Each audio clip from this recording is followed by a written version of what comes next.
order that you're not allowed to abandon your vocation. And that means you have to write. Not all, I mean, you have to do other things too, but you need to write. And what's more, you need to write what you need to write. I'm not going to tell you what you should write. It'd be nice if you wrote some saints' lives, and he did, including some that he hated that you can go read about. He thought they were too corny, especially in the beginning. He actually thought that when he got older, he said Seven Story Mountain was also too corny, too emotional. Anyway, so he wrote Seven Story Mountain, which is the story of his conversion, and that made him popular to Catholics. And by extension to other people, including eventually people like me. I'm not a Catholic, and as far as I know, I never will be. But I read Seven Story Mountain and thought, oh, there's something here. This is a good story. After he published that book, he ended up getting invited on all kinds of tours, including the lot that his abbot turned down for him. But some that were accepted, right? His abbot said, you need to write, and that means you need to go out and do things in the world. He encountered a lot of weird stuff, right? So when he went into the monastery, it was the middle of World War II. When he came out, going on tours, it was the middle of the civil rights era in the United States. So there were a lot of things that he ran into really quickly, like segregation in the South. He was living in a Catholic foundation in Kentucky, so even though he's in the middle of the segregated South, he doesn't necessarily see that, because there were black monks who live in the monastery, and the Catholic Church says, no, well, you're a monk, you're not black. Right? Doesn't exist, God doesn't see that.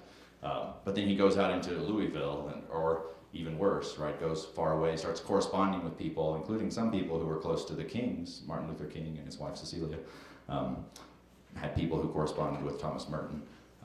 And he realizes, oh, there's this whole other world out there that's different from the one I remember, right? Different in the sense that things are changing in ways that my parents' generation, even my generation, wouldn't necessarily have predicted. The Vietnam War was another thing. He had opinions about war that were formed from his own experience with World War II, where he realized, I wouldn't like to fight, but I do feel that there's some need, he said, for me to support other people. He said ultimately he would be willing, if he were drafted, to serve in the medical corps. Ultimately he wasn't drafted for World War II because he lost too many teeth. So he avoided that. But when he came out as an author, he discovered all kinds of people claiming him for anti-war protests, including some who were willing to protest violently against the war. He didn't denounce those people, but he did sort of distance himself from them. He felt a strong need to claim a space for himself that allowed other people to be different than he would be, but that made clear that he wasn't just a Catholic and he wasn't just a peace advocate. Meaning he didn't identify entirely with Catholicism or as professed by everyone, or with peace activism as professed by everyone. Which brings me to the real meat of this presentation, the reason that I wanted to give it. I think he has a very interesting message ultimately, if you look at his entire work. I myself, right, just to wax autobiographical, had my own crisis in grad school, where I realized that I was studying a whole bunch of dead languages, right? And bits and pieces of many things, including that are as recondite and strange to most people as, say, medieval scholastic theology. And I wondered, well, what use is this in today's world? And by what use, I mean, what does it do, right? Sort of, I'm reminded of Alex, your encounter with Jack Kerouac's On the Road. You read it and you say, what is this, in high school?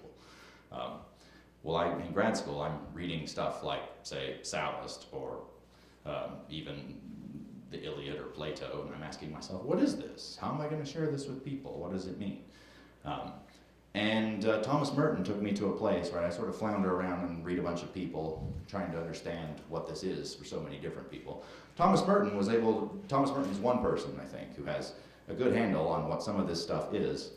His handle, which is a very Christian one, what's nice about it though is he says you don't have to be a Christian to do this. Right? He says, I just happen to be a Christian who does it this way because I'm Christian. But then he encounters people in Tibet. He ultimately dies on a tour.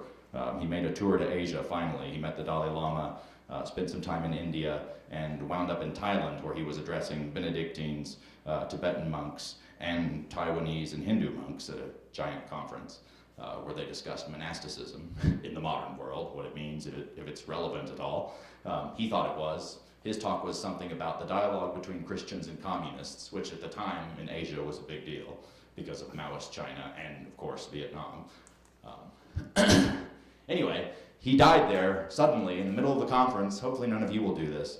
If you touch the wrong implement, right? He supposedly died because they think it was that he had a faulty fan in his room, that when he turned it on, there was an electrical current that captured his hand and electrocuted him. There was also some standing water there.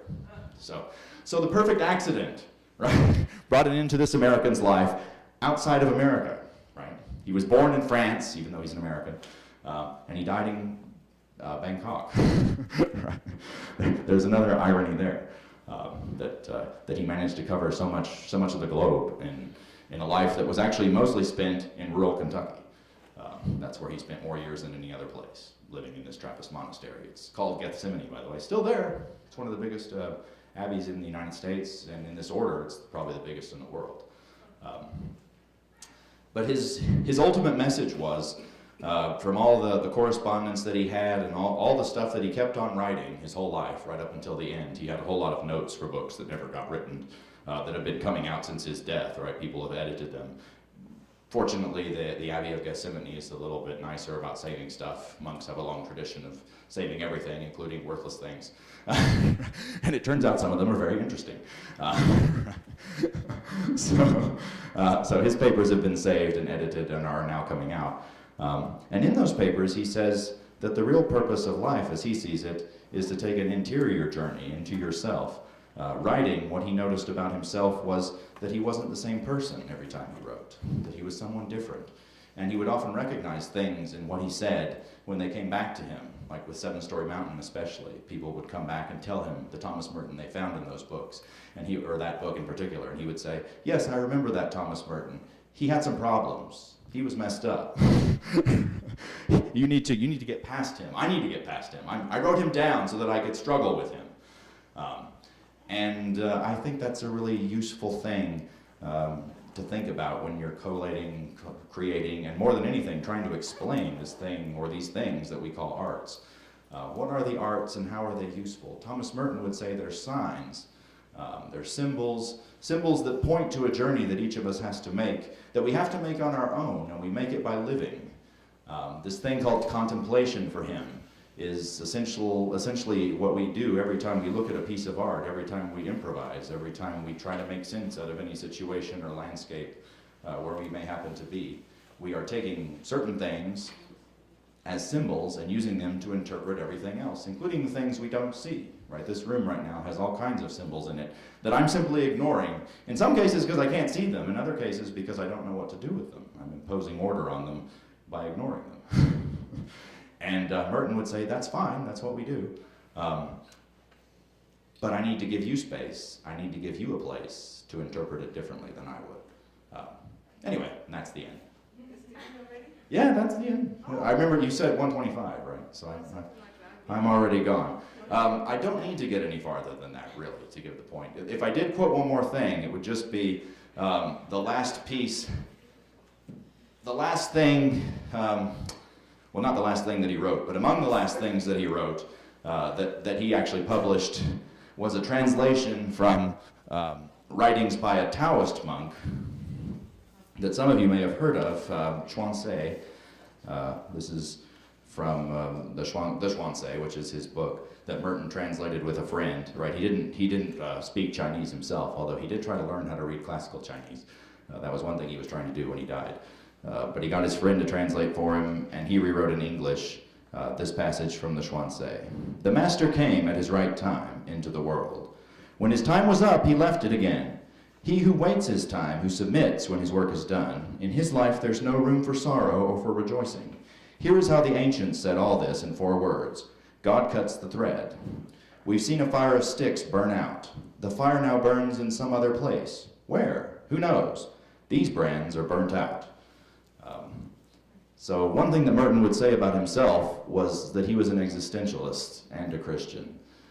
He believed that Christ is something that everyone has to find for himself, that there's no such thing as the Christ that I find for you, that I give to you, right? The purpose of theology, like the purpose of a painting, is not to reveal to you the universal beauty that we all see, but to give you an opportunity, a sign that you can use to realize what beauty you see. Let's keep the rest for the questions if there's time, because there's lots and lots of things that I would like to ask you. But Christina is now up. So, John, you want to just come up and introduce Christina real quick?